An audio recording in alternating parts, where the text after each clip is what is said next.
Okay, ಇದ್ರ ಬಗ್ಗೆ ಮಾತಾಡೋಣ. ಇನ್ನೊಬ್ರು ಕಾಲರ್ ಇದ್ದಾರೆ. ಹಲೋ, ನಮಸ್ತೆ. ಹಲೋ ಕೃಷ್ಣ ಅವರೇ, ನಮಸ್ತೆ. ಉಡುಪಿಯಿಂದ ಕರೆ ಮಾಡಿದ್ದೀರಾ. ಸೊ ಯಾರ ಬಗ್ಗೆ ಕೇಳಬೇಕಾಗಿತ್ತು? ನನ್ನ ಬಗ್ಗೆ ಇವರೇ. ಓಕೆ, ಹುಟ್ಟಿದ ದಿನಾಂಕ, ಸಮಯ ಮತ್ತು ಸ್ಥಳ ತಿಳಿಸಿ. ನಾನು 29/3/1985. 29/3/85. 1985. ಓಕೆ, ಸಮಯ ಹೇಳಿ. ಸಮಯ 12:30. ಮಧ್ಯಾಹ್ನನ? ಮಧ್ಯಾಹ್ನ. ಓಕೆ, ಯಾವ ಸ್ಥಳದಲ್ಲಿ ಹುಟ್ಟಿರೋದು? ಇದು ಕಲ್ಲುಗುಡ್ಡಿ ಅಂದಳಿ. ಸರಿ, ಪಂಡಿತ್ಜಿ ಇದ್ದಾರೆ, ಮಾತಾಡಿ. ನೋಡಿ, ಊರು ಅಂದರೆ ಹತ್ತಿರದಲ್ಲಿರ್ತಕ್ಕಂಥ ತಾಲೂಕಾರು ಹೇಳಬೇಕಾಗತ್ತೆ. ಯಾಕಂದರೆ ಹುಟ್ಟಿರ್ತಕ್ಕಂಥ ಸಮಯ ಗ್ರಹಗಳಿಗೆ ಗೊತ್ತಿರಲ್ಲ. ನೀವು ಹೇಳಿದಾದ್ಮೇಲೆ ನಾವು ಗ್ರಹಗಳಿಗೆ ಕೇಳ್ತೀವಿ. ಯಾವ ಊರಲ್ಲಿ ಹುಟ್ಟಿದ್ದು ಸರ್? ಉಡುಪಿ ಹತ್ರನಾ, ಮಂಗಳೂರು ಹತ್ರನಾ? ಉಡುಪಿ. ಅದನ್ನು ಹೇಳಿದ್ರೆ ಆಯಿತು. ಯಾಕೆಂದರೆ ಆ ಲೆವೆಲ್ವರೆಗೂ ಇನ್ನೂ ಸ್ವಲ್ಪ ಗೂಗಲ್ ಅವರು GPS ಅವರು ಹೋಗಿಲ್ಲ. ಹಳ್ಳಿ ಲೆವೆಲ್ವರೆಗೂ, ತಾಲೂಕು ಲೆವೆಲ್ವರೆಗೂ, ಹೋಬಳಿ ಲೆವೆಲ್ವರೆಗೂ ಹೋಗಿದ್ದಾರೆ. ಉಡುಪಿಲಿ ಅದು ಉಡುಪಿಯಿಂದ ಎಷ್ಟು ಕಿಲೋಮೀಟ್ರು? ಉಡುಪಿಯಿಂದ ಎಷ್ಟು ಕಿಲೋಮೀಟರ್ ಆಗ್ತದೆ ಗೊತ್ತಿಲ್ಲ. ಬಸ್ಸಿಗೆ ಒಂದು 50 ರೂಪಾಯಿ ಆಗ್ತದೆ. ಈಗ 50 ರೂಪಾಯಿ ಕ್ಯಾಲ್ಕುಲೇಟ್ ಮಾಡಲ ಎಷ್ಟು ದೂರ ಆಗುತ್ತೆ ಅಂತ? KSRTC BMTC ಅವ್ರಿಗೆ ನಾವು ಕ್ಯಾಲ್ಕುಲೇಟ್ ಮಾಡ್ದಂಗೆ.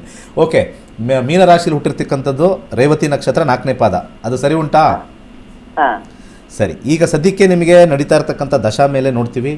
ಚೆನ್ನಾಗಿದೆ. ಚಂದ್ರದಶ ಒಳ್ಳೆ ಆಡಳಿತ. ನೀವು ಯಾವುದೇ ಕೆಲಸ ಮಾಡಿ ನೀವೊಂಥರ ಅಲ್ಲಿ ಮ್ಯಾನೇಜರ್ ಇದ್ದಂಗೆ ನಿಮ್ಗೆ ಲೆಕ್ಕ.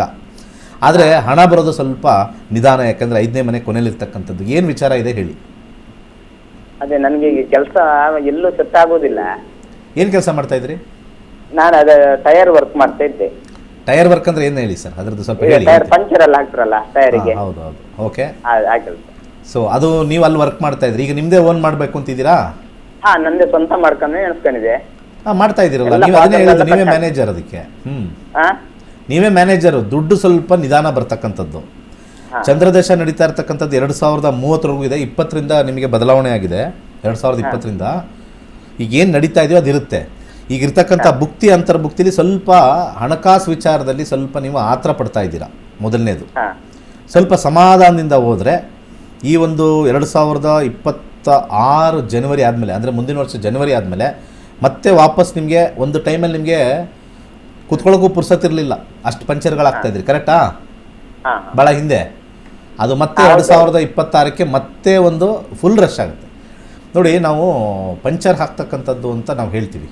ಆಮೇಲೆ ಇದಕ್ಕೆ ಒಂದು ದಾನ ಸಜೆಸ್ಟ್ ಮಾಡ್ತೀನಿ. ಆ ಗ್ರಹಗಳಿಗೆ ಒಂದು ಸ್ವಲ್ಪ ಕಮ್ಮಿ ಆಗೋಕ್ಕೆ, ಇಂಟೆನ್ಸಿಟಿ ಕಮ್ಮಿ ಆಗೋಕ್ಕೆ ಅರಿಶಿಣದ ಪುಡಿ ಬರುತ್ತೆ, ಅರಿಶಿಣದ ಪ್ಯಾಕೆಟ್ ಬರುತ್ತೆ. ಒಂದು 2ರಿಂದ 3 ಜನ ಬಡವರಿಗೆ ಮನೆಗೆ ಅಡುಗೆ ಮಾಡ್ಕೊಳ್ಳೋಕ್ಕೆ ಅದನ್ನು ಕೊಡ್ತಾ ಬನ್ನಿ. ಪ್ರತಿ ಗುರುವಾರ ಒಂದು 6 ತಿಂಗಳು ಕೊಡಿ. ನಿಮ್ಗೆ ಇನ್ನೂ ಸ್ವಲ್ಪ ಅಭಿವೃದ್ಧಿ ಜಾಸ್ತಿ ಆಗುತ್ತೆ. ಈ ದಾನಗಳಲ್ಲಿ ಒಂದು ಭಾಳ ಇಂಪಾರ್ಟೆಂಟ್ ಆಗಿರ್ತಕ್ಕಂಥದ್ದು ನಾನು ಏನು ಹೇಳ್ತೀನಿ ಎಲ್ಲರಿಗೂ ಅಂದರೆ, ಫಾರ್ ಎಕ್ಸಾಂಪಲ್ ನಮ್ಗೆ ಯಾವುದು ನೆಗೆಟಿವ್ ಇರುತ್ತೋ ಅದನ್ನು ಕೊಡಬೇಕು. ಫಾರ್ ಎಕ್ಸಾಂಪಲ್ ನಾವು ನಮ್ಮ ಈ ಕೈ ನೋವ್ತಾ ಇದ್ದರೆ ಒಂದು 10 ಜನ ಹಂಚ್ಕೊಂಡ್ರೆ ಈ ನೋವನ್ನ ನನಗೆ ಗೊತ್ತಾಗುತ್ತಾ? ಕಮ್ಮಿ ಆಗುತ್ತಲ್ವ?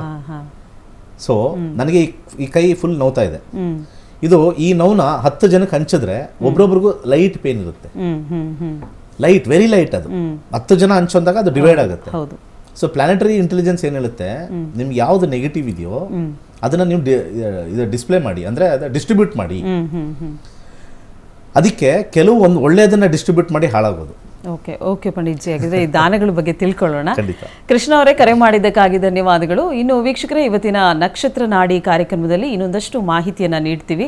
ದಾನಗಳ ಕುರಿತಾಗಿ ಪಂಡಿತ್ಜಿ ಹೇಳ್ತಿದ್ರು. ದಾನವನ್ನು ಯಾಕೆ ಮಾಡಬೇಕು, ಹೇಗೆ ಮಾಡಬೇಕು, ಯಾವ ಸಮಯದಲ್ಲಿ ಮಾಡಬೇಕು ಅನ್ನೋದನ್ನು ತಿಳಿಸ್ಕೊಡ್ತೀವಿ.